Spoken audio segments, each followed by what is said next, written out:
Aksi rrugor Hoti-Ri Postrim duket se mbetet një nga akset më të rrezikshme për sa i përket qarkullimit të automjeteve, pasi siç duket, pikërisht këto të fundit nuk respektojnë edhe sinjalistikën rrugore sa i përket shpejtësisë. Apelet e banorëve që banojnë në këtë zonë nuk kanë munguar drejt institucioneve përkatëse për të marrë masa për monitorimin e këtij aksi, por siç duket, thirrjet e tyre kanë rënë në vesh të shurdhër.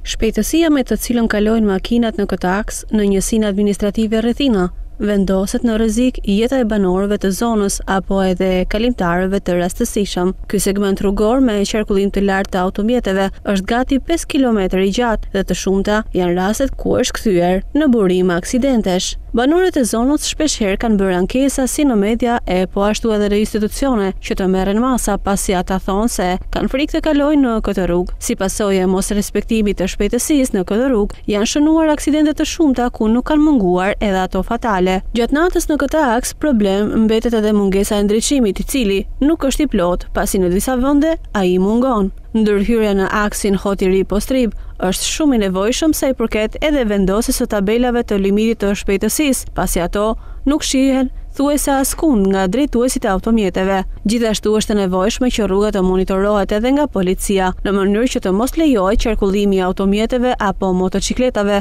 duke mos respektuar sinjalistikën rrugore apo duke kryer parakalime të gabuara, pasi në këtë mënyrë thehen në burim direkt të aksidenteve.